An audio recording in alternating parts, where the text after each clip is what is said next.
तो राम राम मेरे सारे छोटे प्यारे भाई बहनों को। तो थर्ड सेमेस्टर की जो क्लासेस हमने बैच स्टार्ट किया था, कुछ दिन से मैं इस बैच को मतलब कंटिन्यूस नहीं कर पा रहा था, तो सबसे पहले तो उसके लिए चाहते हैं क्षमा। और आज करते हैं शुरू जो अपना हॉर्टिकल्चर का, उसमें देख सकते हैं production technology for vegetables and spices. जो हॉर्टी टू टू जो आपका हॉर्टिकल्चर का सेकंड पार्ट है, क्रॉप प्रोडक्शन ऑफ टेक्नोलॉजी की भी खरीफ क्रॉप्स की अपनी कंटिन्यूस क्लासेस हो रही हैं। बाकी एक ये जो अपना सब्जेक्ट बच रहा है production technology for vegetables and spices, तो इसमें टोटल 13 टॉपिक्स थे। आज जो अपनी क्लास है वो 11वें टॉपिक की। इससे पहले मैंने 10 टॉपिक क्लियर करवा दिए पूरे। एक बार आपको सिलेबस दिखा देता हूं मैं, फिर आगे की बात करेंगे अपन, है ना। तो सबसे पहले तो मेरी हाथ जोड़ के रिक्वेस्ट है आपको, जिन्होंने जो पीछे के 10 टॉपिक्स नहीं देखे हैं, क्योंकि पूरा कोर्स कंप्लीट करने को आए हैं, सेकंड लास्ट टॉपिक है अपना, फिर कंप्लीट कोर्स होने वाला है। और जिन्होंने 10 टॉपिक नहीं देखे हैं, सेपरेट मैंने प्लेलिस्ट बना रखी है, चैनल के पेज पे विजिट करो, प्लेलिस्ट में जाओ, वहां से आपको मिल जाएगा और जाके चेक करो।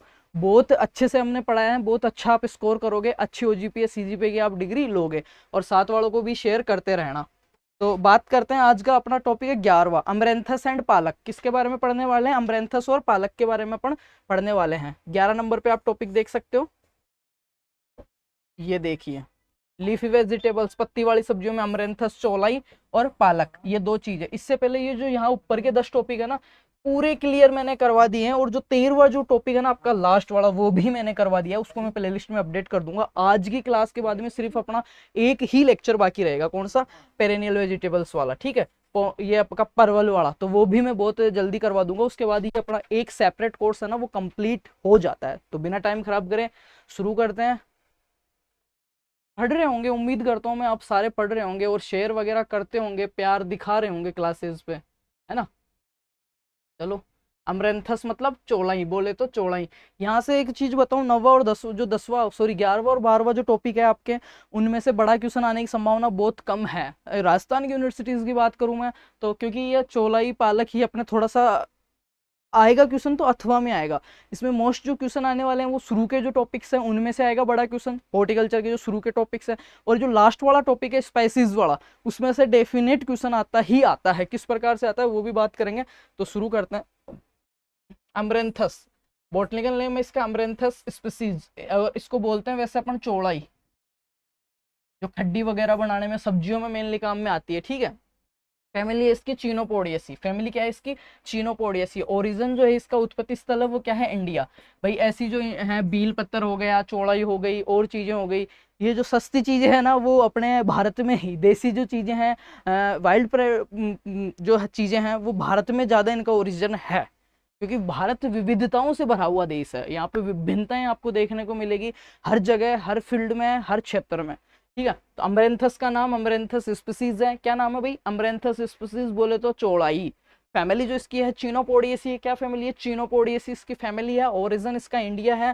क्रोमोसोम नंबर की बात करें तो इसमें 2n बराबर कितना है? 32 है। कितना है? 32, 32 है। अगर पोलिनेशन की इसमें बात करें तो इसमें क्रॉस पोलिनेशन पाया जाता है, क्रॉस पोलिनेटेड है। आपकी जो अमरेंथस है क्रॉस पोलिनेटेड है, याद रहेगा।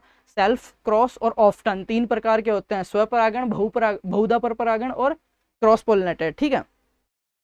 3 होते हैं। तो ये मैंने पहले वाली क्लासों में बेस्ट तरीके से समझा रखा है ये चीज, तो ये ज्यादा यहाँ पे एक्सप्लेन करने की जरूरत नहीं है।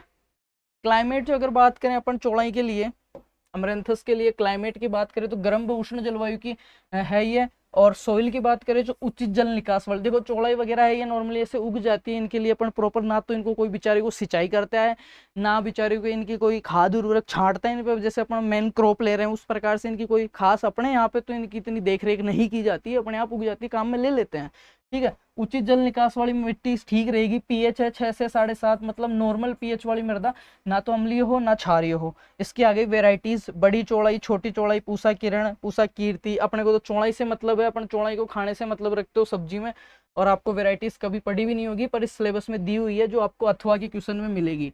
अगर आपको याद भी नहीं होती है तो ज्यादा स्ट्रेस नहीं लेना, एटलीस्ट पढ़ना है। इसका ओरिजिन, इसकी फैमिली बहुत इंपॉर्टेंट है, चीनोपोडियसी, ऑब्जेक्टिव क्वेश्चन में आपको देखने को मिलेगी, प्लस इसका नाम अमरेंथस स्पीसीज है, ठीक है। पूसा कीर्ति, पूसा लाल चौलाई, अर्का संरक्षा, अर्का वरुणा, ये क्या है? इसकी वैरायटीज है। नेक्स्ट इसमें देखते हैं शोविंग कब करते हैं, चौरस क्यारियों में करते हैं, 20x30 की इसकी क्यारियां लेते हैं। चौरस का मतलब चौकोर क्यारियों में इसकी करते हैं। सीड रेट इसकी रखते हैं 1 से 1.5 किलो, ये महत्वपूर्ण है, ये चीज लिख लेना। 1 से 1.5 किलो इसकी सीड रेट रखने वाले हैं अपन। और ये खाद बीज इसमें है, बाकी ये पूछता नहीं है, एक बार बता देता हूँ मैं।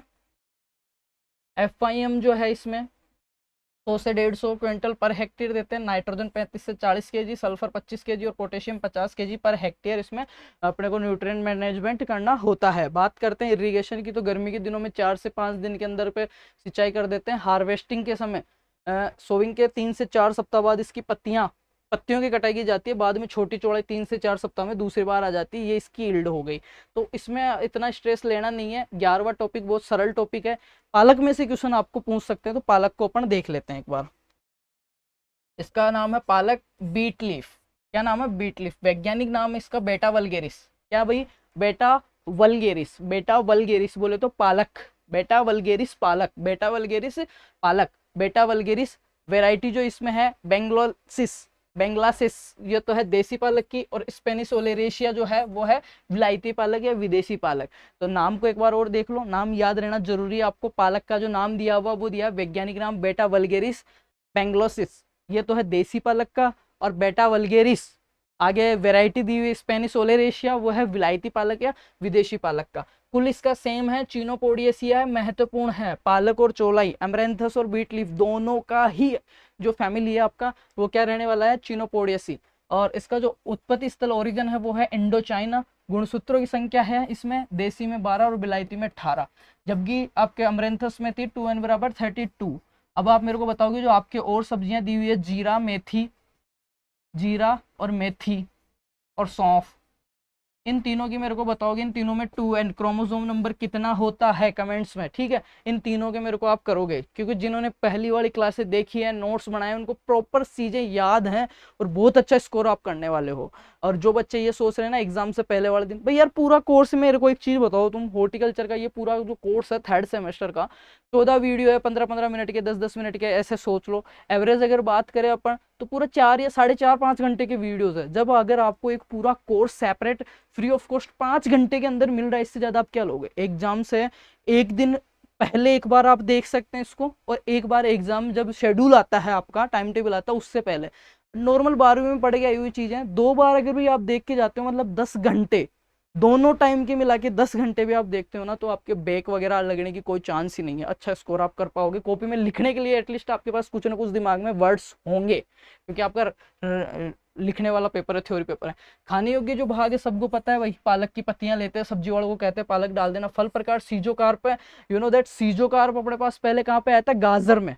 गाजर सीजोकार्प याद रहेगा। गाजर डॉक्सकैरोटा अम्बेलिफेरी, जिसकी फैमिली थी डॉक्सकैरोटा अम्बेलिफेरी, गाजर, ठीक है। सीजोकार्प गाजर में आया था। और मूली रेफेनस सेटाइवस, गाजर डॉक्सकैरोटा अम्बेलिफेरी, याद रहना चाहिए। पुष्पक्रम इसका है अम्बेल।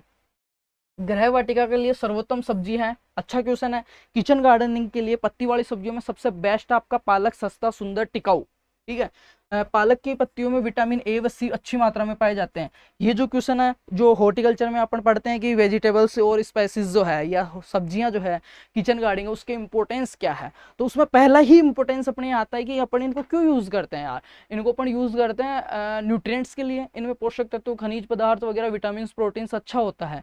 तो आप देख सकते हो पालक की पत्तियों में विटामिन ए और सी दोनों ही अच्छी मात्रा में पाए जाते हैं। बात करते हैं इसके लिए सुटेबल क्लाइमेट एंड सॉइल की। सुटेबल क्लाइमेट एंड सॉइल, पालक शरद ऋतु में अच्छा पनपता है, तो इसकी खेती सर्दियों में की जाती है। मृदा अच्छे जल निकास वाली चाहिए, जीवांश युक्त पालक की, है ना। बीज दर जो है 30 से 40 केजी पर हेक्टेयर। थायरम या कैप्टान जो है उससे बीजोपचार करते हैं। अब ये भी मेरे को बताओगे थायरम या कैप्टान है वो क्या है? सीड ट्रीटमेंट करते हैं, पर कौन सा केमिकल है वो मेरे को कमेंट्स में आप बताओगे, ताकि आपकी चीजें रिवाइज होती रहे। और सही जो जवाब देगा उसको मैं पिन करूंगा, जो सबसे अच्छा कमेंट करेगा उसकी पिन कमेंट को मैं पिन करूंगा, जो हाईलाइट रहेगी। इंप्रूव वेराइटीज में Pusa, Harit Panth, composite Pusa, Jyoti, all green, early smooth, new America, old dominion, ये है इसकी वेराइटीज है। बात करते हैं इसमें मैन्योर एंड फर्टिलाइजर मैनेजमेंट की। तो इसमें 100 केजी नाइट्रोजन बुआई से पहले, 25 केजी प्रति इकाई कटाई के बाद में। जैसे जो कटाई हो गई, पालक की पहली कटाई हमने कर ली पत्तियों की, फिर 25 केजी नाइट्रोजन अपन छाड़ देंगे, क्योंकि नाइट्रोजन का जो मेन जो वर्क है अपना प्लांट्स के अंदर, वो क्या है, वेजिटेटिव ग्रोथ करने का, कायिक वृद्धि करने का, उसके शरीर को बढ़ाने का, उसमें अच्छी हरापन लाने का। और पालक की हरी पत्तियां ही अपने को चाहिए। हमने कटाई कर ली, नाइट्रोजन उसका छिड़काव कर देंगे, दोबारा से वो फूट के आएगा, नए कल्ले निकलेंगे, नई पत्तियां निकलेगी। अपना जो नेक्स्ट जो प्रोडक्शन है, नेक्स्ट जो कटाई है, उसमें अपने को अच्छी यील्ड उसमें प्राप्त होने वाली है। नेक्स्ट चीज देखते हैं इसमें, phosphorus 40 KG, potassium 40 KG, FIM 20 से 30 टन बुआई से पहले। कीट व रोग की बात करें तो एफिड या चेपा पत्तियों का रस चूसता है, मेलाथियान या बुरखाव करे। सब्जियों के लिए जो जितनी भी आपकी वेजिटेबल्स हैं, उनके लिए सबसे अच्छा कीटनाशक अगर बात करें तो मेलाथियान है, बिल्कुल सेफ। क्योंकि ये इसका जो केमिकल जो उसको कहते हैं अपन, क्या कहते हैं, अवशेष जो है वो कम रहता है, कुछ टाइम के लिए ही इसका प्रभाव रहता है। आपने मेलाथान दिया, 2-5 दिन रुक गए, 1-2 बार बरसात आ गई, आपने सिंचाई कर दी, तो वो हट जाएगा, आपके जो भोजन में नहीं जाएगा। क्योंकि जो केमिकल्स वगैरह हैं, जितने भी अपने इंसेक्टिसाइड हैं, पेस्टिसाइड्स हैं, जिनका अपन यूज करते हैं, स्प्रे करते हैं, तो उसका कुछ न कुछ पार्ट अंश उससे अपने सब्जी में रह जाता है। भाई चलो ठीक है, और चीजों में कर रहे हैं, गेहूं दाना तो ये पकते हैं, इनमें टाइम लगता है, तो इतना प्रभाव नहीं रहता। पर ऐसी जो डेली यूज के लिए अपने सीधा उनको कंज्यूम कर रहे हैं अपन, ऐसी चीजों पर अगर अपन स्प्रे करते हैं और उनका कुछ न कुछ पार्ट वहां पे उसका अवशेष रह जाता है, वो सीधा अपने भोजन में, अपने साथ पेट में जाता है, तो वो सीधा कैंसर का कारण बनता है। अन्य बहुत प्रकार के डिजीज हैं ह्यूमन में जिनको वो जनरेट करता है। तो मेलाथियान ऐसा है कि थोड़ा सेफ है, और के बजाय थोड़ा प्रभाव कम डालता है।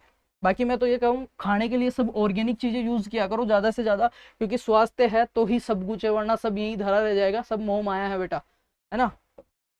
नेक्स्ट देखते हैं, आर्द्रगलन या डंपिंग ऑफ, कवक जनित है, पीथियनियम स्पीसीज से होता है, कवक जनित रोग है। सीधा सा पूछता है डंपिंग ऑफ कैजेस बाई, इसमें आएगा आपके फंगी, बैक्टीरिया, ठीक है, वायरस, यस। और ये क्वेश्चन यहाँ पे तो बहुत छोटी सी लाइन लग रही है, कोई लोड ही नहीं ले रहा है कि डंपिंग ऑफ कवक से होता है नॉर्मली। पर ये क्वेश्चन जब एओ के पेपर में आ जाता है ना, डब्ल्यूओ के पेपर में आ जाता है, या कृषि पर्यवेक्षक के पेपर में ऑप्शनल आ जाता है, और ऑब्जेक्टिव टाइप में, और उत्तर आपके सामने होते हैं, फिर भी आप नहीं कर पाते हैं। कारण ध्यान आपका रहता है रील्स पे, वर्ल्ड कप पे, राजनीति पे, उन चीजों पे रखो। पर मेन मोटिव आपका है पढ़ने का, तो उस मोटिव को आप मत हटो। वो चीजें, छोटी छोटी चीजों से आप अच्छी पोस्ट पे जा सकते हैं। अगर बेसिक्स आपके क्लियर हैं तो जरूरी नहीं आपको एडवांस पढ़ने की, बेसिक टू एडवांस जो होता है, जिसका मीडियम जो बच्चा है ना, वो हर कहीं पास हो जाएगा। पर जो ध्यान ही नहीं दे रहा है, मिराज दाब के होठ के नीचे ऐसे पढ़ रहे हो तुम, एक दिन पहले पीडीएफ मंगवा के, पता नहीं तुम्हें सिलेबस नहीं पता, टॉपिक्स नहीं पता। मैं बता रहा हूँ, अपन 11वां टॉपिक पढ़ रहे हैं, 13 पूरे टॉपिक है, 13वां मैंने करवा दिया है, 12वां टॉपिक अपना बच रहा है सिर्फ इससे पहले, ठीक है। प्लेलिस्ट में मिल जाएंगे पूरे 10 के 10। डंपिंग ऑफ क्या है, कवक जनित रोग है, और इसमें पूछ लेते हैं कवक की, जो आपका फंगी है उसकी कौन सी जो स्पीसीज है, पीथियम है कौन सी, उसके द्वारा होता है। तो बहुत अच्छा क्वेश्चन है, और बहुत बार आपके प्री पीजी तक में पूछा हुआ है, डब्ल्यू तक का लेवल का क्वेश्चन है ये। रोकथाम अच्छा जल निकास वो थायरम से करते हैं। लीफ स्पॉट, ये भी कवक जनित रोग है, भूरे धब्बे पड़ जाते हैं, मैनकोजेब का यूज करते हैं। हार्वेस्टिंग या यील्ड की बात करें तो पालक की पत्तियां की कटाई कोमल व रसीली अवस्था में करते हैं, 4 से 8 कटाई प्राप्त होती है, 100 से 150 क्विंटल इसकी उपज अपने को प्राप्त होती है। तो मेरे सारे प्यारे भाई बहन, 13 में से 13 आपके टॉपिक थे। कुछ यूनिवर्सिटीज में इनको 15 कर रखा है, वो उनके शेड्यूल के, उनके लेक्चर के अकॉर्डिंग उसको बांटा गया है, बाकी टॉपिक्स वही रहने वाले हैं। तो 13 में से मैंने 13वां टॉपिक पहले करवा दिया है, और 10 तक हम पहले कर चुके हैं। आज मैंने 11वां करवा दिया है। अब बच रहा 12वां टॉपिक, वो भी बहुत जल्द मैं प्ले लिस्ट में अपडेट कर दूंगा, तो जिन्होंने नहीं देखा है वो जाके देखेंगे, और सारे मेरे से प्रोमिस करेंगे एज अ बिग ब्रदर, छोटा भाई, बड़ा भाई, दोस्त, यार, फ्रेंड, जो भी आप करो, टीचर, कि जितने भी आपके क्लासमेट्स हैं, जो कॉलेजेस के ग्रुप्स हैं, टेलीग्राम, व्हाट्सअप, सब पे इस वीडियो को शेयर करोगे।